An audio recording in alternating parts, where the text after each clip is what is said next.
ZEE5 app download करें और देखें पूरे एपिसोड बिल्कुल फ्री। अगर होश में आने के बाद इंसान सही और गलत की पहचान भूल जाता है तो ऐसे इंसान का होश में ना रहना ही बेहतर है। तुम मेरे घर में आकर एक सेकेंड, मेरी बात अभी खत्म नहीं हुई है।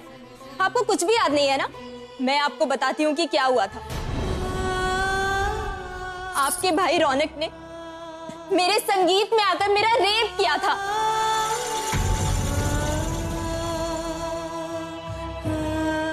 और उसके बाद वो हर एक सबूत मिटा दिया जिससे मैं उसको गुनहगार साबित कर सकती थी। मैं चीखती रही, चिल्लाती रही, सबको बताती रही कि मेरे साथ क्या हुआ है, उसने क्या किया है, लेकिन किसी ने मेरी बात नहीं मानी। उल्टा सब मुझे गुनहगार कह रहे थे, मुझ पर उंगलियां उठा रहे थे। और फिर जब ताई मेरे लिए खड़ी हुई तो आपके घर वालों ने उसको भी घर से बाहर निकाल दिया। यहाँ तक कि आपने भी अपनी पत्नी का साथ नहीं दिया था। पर फिर आपने असलियत का पता लगाया और तब आप सही और गलत की पहचान जानते थे, इसलिए आप अपने सगे भाई के खिलाफ खड़े हुए थे। आपने कोर्ट में ऐसे सबूत पेश किए जो ना तो रौनक झुटला पाया और ना ही कोर्ट।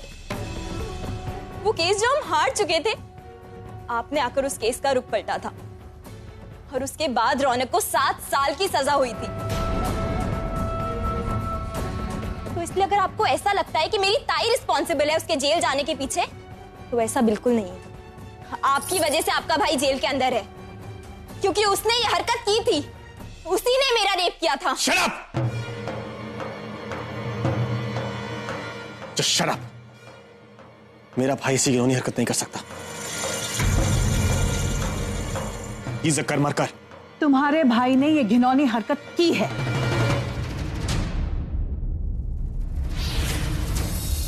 तू रौनक ने मानसी के साथ जबरदस्ती की और ये बात कोर्ट में प्रूव हो चुकी है। In fact you help prove it. जीजू देखिए मेरी तरफ, क्या आपको कुछ भी याद नहीं है? जीजू याद करने की कोशिश तो कीजिए। हम वहाँ कोर्ट गए थे। जीजू प्लीज याद कीजिए। आपने डीएनए टेस्ट की रिपोर्ट्स दिखाई थी, आपने वो पिक्चर्स दिखाई थी, आपने सब कुछ किया था बाबा के साथ मिलकर। जीजू याद कीजिए ना। जीजू कुछ याद आए? जीजू याद कीजिए ना।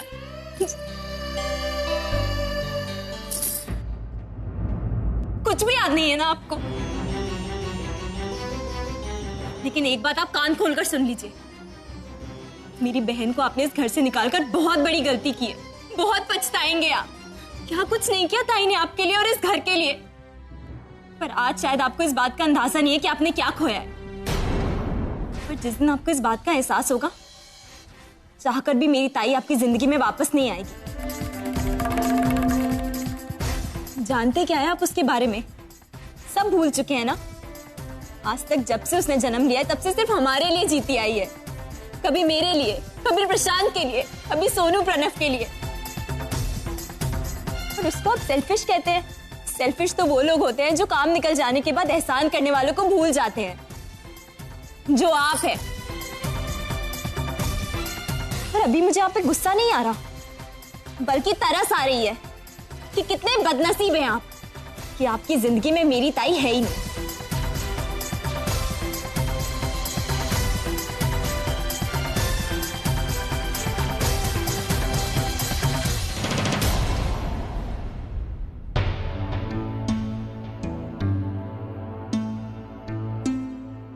परी,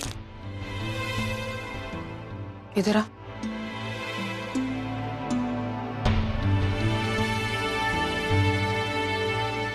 सॉरी, मैंने कल तुझे थप्पड़ मारा, मुझसे गलती हो गई। लेकिन बड़ों से भी गलती होती है। सॉरी बोल के मुझे एम्बैरस मत कर। मैं तेरी पोती हूँ, मुझे डांटने का मारने का तो तेरा पूरा हक है। लेकिन अगर तेरी गलती हो तो बात अलग है। तूने कोई गलती नहीं की और परी, एक बार पहले भी मैं बिना किसी गलती के सोम को थप्पड़ मार चुकी हूँ और उसकी सजा मैं अब तक भुगत रही हूँ। मैं नहीं चाहती कि तू मुझसे दूर हो जा। अजी, मेरे साथ ऐसा कुछ नहीं होगा। मैं तुझे छोड़ के कहीं नहीं जाऊंगी। आजी, सच कहूं तो मुझे तेरे थप्पड़ का बिल्कुल बुरा नहीं लगा, लेकिन तुझे मुझसे ज्यादा अंकिता पे भरोसा है, इस बात का बुरा लगा। एनीवे, छोड़, जो हुआ सो हुआ। अब मुझे तेरे हाथ की अच्छी सी चाय पीनी है, अदरक वाली।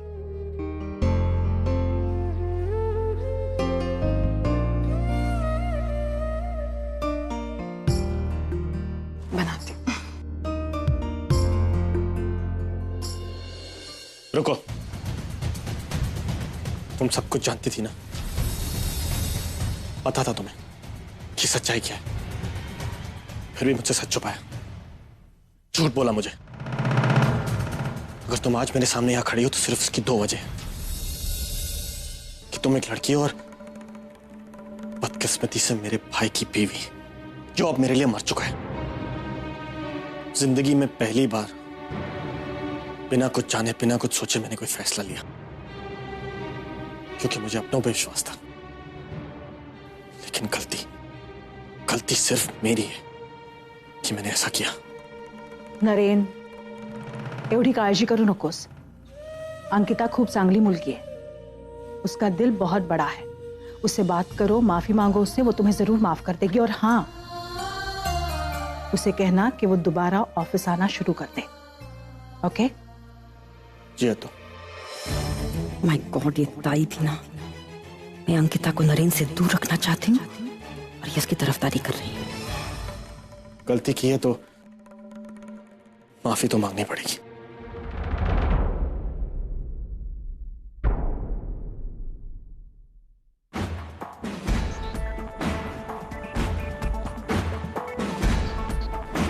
इंस्पेक्टर, आप लोग यहाँ? What's the matter? जी हाँ, नरेन करमरकर के लिए अरेस्ट वारंट लेकर आए हैं। व्हाट? Arrest warrant?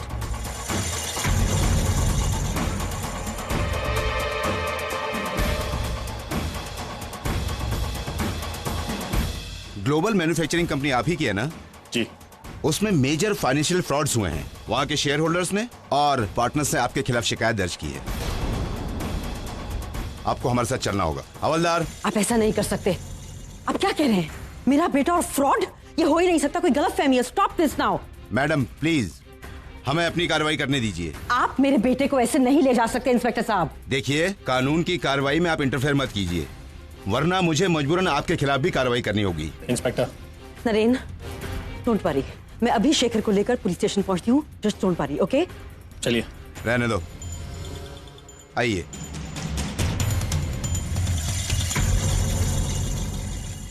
इस बार मैं जवाब देकर आई हूं उन्हें, क्योंकि वो गलत है और उन्हें इस बात का एहसास होना चाहिए।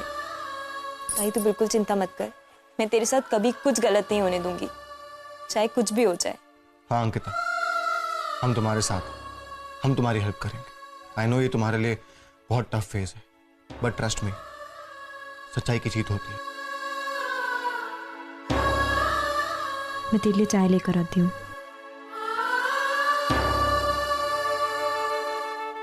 Mister Naren Karmarkar, Indian business world के जाने माने इंडस्ट्रियलिस्ट, अपनी ही कंपनी में करोड़ों का गैर कानूनी हेरफेर करने के जुर्म में आज मुंबई पुलिस ने उन्हें अपनी हिरासत में लिया है।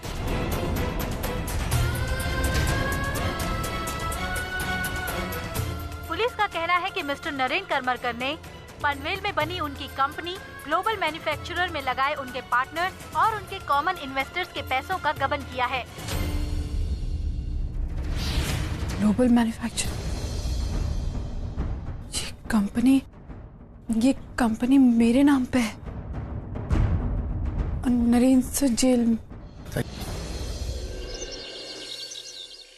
इंस्पेक्टर, मैंने कोई फ्रॉड नहीं किया, आपको कोई गलतफहमी हुई है।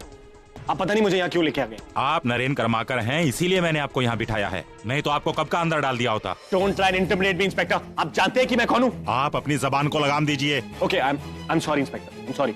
आप मुझे एफआईआर की कॉपी दिखाएंगे? जब मैंने कुछ गलत किया ही नहीं है तो मुझे यहाँ लाया क्यों किया? मेरी कोई गलती नहीं है। एक सेकेंड, इनकी कोई गलती नहीं है, गलती मेरी है।